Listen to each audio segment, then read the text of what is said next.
Hello everyone, welcome back to JNP channel.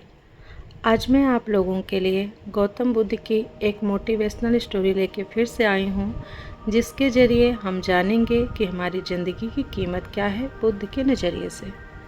हम में से बहुत से लोग अपनी ज़िंदगी की वैल्यू नहीं समझते और अपने जीवन को ऐसी चीज़ों में बर्बाद कर देते हैं जिनसे हमारा नुकसान ही होता है।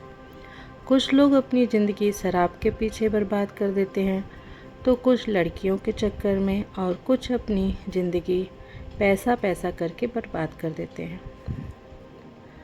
आज की इस बुद्धा स्टोरी के ज़रिए आप जानेंगे कि हमारी ज़िंदगी कितनी कीमती है और हमें अपनी इस कीमती ज़िंदगी को किस तरह जीना चाहिए। तो चलिए बिना देर किए स्टोरी को स्टार्ट करते हैं। एक बार की बात है, गौतम बुद्ध अपने शिष्यों को ज़िंदगी से जुड़ी अच्छी बुरी चीज़ों का ज्ञान दे रहे थे। सभी शिष्य उनकी बातों को बहुत ध्यान से सुन रहे थे। उन सभी में से एक शिष्य ऐसा था जिसे प्रश्न पूछने की बहुत आदत थी।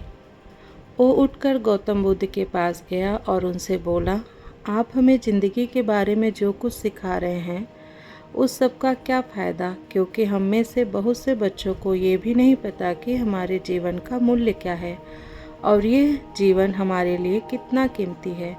पहले आप हमें ये बताइए कि इस जीवन का क्या मूल्य है। अपने शिष्य की बात सुनकर गौतम बुद्ध अपने कक्ष में गए और एक चमकता हुआ पत्थर का टुकड़ा लेकर आए। वो टुकड़ा उन्होंने अपने शिष्य को दिया और बोले, मैं तुम्हें इस जीवन का मूल्य तब बताऊंगा जब तुम इस पत्थर का सही मूल्य पता लगा कर आओगे। साथ ही ये ध्यान रखना कि तुम्हें ये पत्थर का टुकड़ा किसी को बेचना नहीं है। गौतम बुद्ध की बात मानकर वो शिष्य बाजार की तरफ चला गया। बाजार में सबसे पहले उसकी नज़र एक फल बेचने वाले पर पड़ी और उसने वो पत्थर उस फल वाले को दिखाया और बोला, इस पत्थर के बदले आप मुझे कितने फल दे सकते हो। फल वाला बोला, ये पत्थर कुछ खास तो नहीं है, लेकिन फिर भी मैं इसके बदले तुम्हें 10 केले दे सकता हूँ।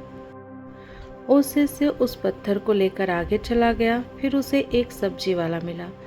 शिष्य ने उस सब्जी वाले से उस पत्थर की कीमत पूछी। सब्जी वाले ने उस पत्थर को ध्यान से देखा और बोला, इस पत्थर की कीमत के बदले में तुम्हें ज़्यादा से ज़्यादा एक बोरी भरकर सब्जियां दे सकता हूँ। इसके बाद वे शिष्य उस पत्थर को लेकर एक सोने के व्यापारी के पास गया। उस पत्थर की टुकड़े की चमक देखते ही उस सुनार ने उसकी कीमत 100 सोने के सिक्के लगाए। शिष्य ने वो टुकड़ा बेचने से मना किया तो सुनार उसके बदले 200 सोने के सिक्के देने को भी तैयार हो गया, लेकिन उस शिष्य ने वो पत्थर नहीं बेचा। इसके बाद वो शिष्य एक हीरो के व्यापारी के पास गया और उनके सामने उसने वो पत्थर के टुकड़े को रखा। उस पत्थर को देखते ही हीरो के व्यापारी ने एक साफ कपड़ा बिछाया, उस पत्थर को उसके ऊपर रखा, फिर उसकी परिक्रमा की और हाथ जोड़कर उस पत्थर को कपड़े में लपेटते हुए वो बोला, तुम जिसे मामूली पत्थर समझकर उसकी कीमत पूछ रहे हो, असल में ये एक बेशकीमती रूबी है। ऐसा रूबी हर किसी को नहीं मिलता। मैं अगर अपना सब कुछ बेच दूं तो भी इसकी कीमत नहीं चुका सकता। उस व्यापारी की बातें सुनकर वो शिष्य हैरान हो गया। वो दौड़ा दौड़ा सीधा बुद्ध के पास आया और उन्हें उसने जो कुछ भी बाजार में हुआ था वो सब सारी बातें बताई। उसकी अचरज भरी बातें सुनकर गौतम बुद्ध बोले, तुम्हारे सवाल का जवाब इस रूबी की कीमत में ही छिपा है। हमारा जीवन भी एक रूबी की ही तरह है, रूबी की तरह ही बेशकीमती। लेकिन हम इस बात को हमेशा नज़रअंदाज करते हैं और अपने जीवन का मूल्य नहीं समझते। हम दूसरों को देखकर और उनके जैसा जीवन जीने की कोशिश में अपने जीवन की कीमत को कम कर देते हैं। हमें सोचते हैं कि हमारी ज़िंदगी की कीमत वही है जो दूसरे हमें बताते हैं, लेकिन ये बात हमेशा ध्यान रखना है कि सामने वाला अपनी हैसियत, अपनी बुद्धि और अपनी समझ के हिसाब से तुम्हारी कीमत लगाता है। तो गौतम बुद्ध की कहानी से हमें ये सीख मिलती है कि ज़िंदगी सिर्फ एक बार मिलती है, इसलिए इसको बर्बाद ना करें।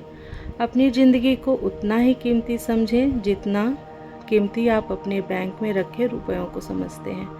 आज के समय में लोग अपनी ज़िंदगी से ज़्यादा कीमती प्यार, पैसे और दिखावे से भरी चीज़ों को समझते हैं। प्यार के चक्कर में लोग सुसाइड तक कर लेते हैं। पैसों के चक्कर में ऐसा काम करने लग जाते हैं जिससे उनकी ज़िंदगी बर्बाद हो जाती है। नाम कमाने के चक्कर में उल्टे सीधे काम करने लग जाते हैं। हमेशा याद रखें कि दिखावा करना ज़रूरी नहीं है। प्यार दोबारा मिल सकता है, पैसा दोबारा मिल सकता है, फिर से कमाया जा सकता है, लेकिन ज़िंदगी को फिर से पाया नहीं जा सकता। इसलिए अपनी इस बेशकीमती ज़िंदगी को अच्छे से जिएं, हर पल का आनंद लें। कभी ये ना सोचें कि आप इस दुनिया में किसी काम के नहीं हैं, ना कभी ये सोचें कि आपकी ज़िंदगी व्यर्थ है। आपके होने या न होने से कुछ फर्क नहीं पड़ता। जब भी ऐसे निगेटिव विचार आपके मन में आए तो खुद को बस ये दिलाएं कि जीवन एक रूबी है और ये बेशकीमती है। तो उम्मीद करती हूँ आपको ये स्टोरी पसंद आई होगी, और अगर आप इस तरह की और मोटिवेशनल स्टोरी सुनना चाहते हैं जो कि आपको प्रेरित करे, आपके दिल के तारों को झंकृत करे, तो आप मेरे चैनल JNP चैनल को सब्सक्राइब कर सकते हैं। मिलती हूँ आप लोगों से नेक्स्ट वीडियो में फिर किसी ऐसे ही मोटिवेशनल स्टोरी के साथ। तब तक स्टोरी सुनने के लिए आप लोगों का बहुत बहुत धन्यवाद। और अगर इस स्टोरी को आपके सामने प्रस्तुत करने में मेरी तरफ से कोई कमी रह गई हो तो उसके लिए भी मैं दिल से माफ़ी मांगती हूँ। मिलती हूँ आप लोगों से नेक्स्ट वीडियो में। तब तक के लिए बाय बाय, टेक केयर।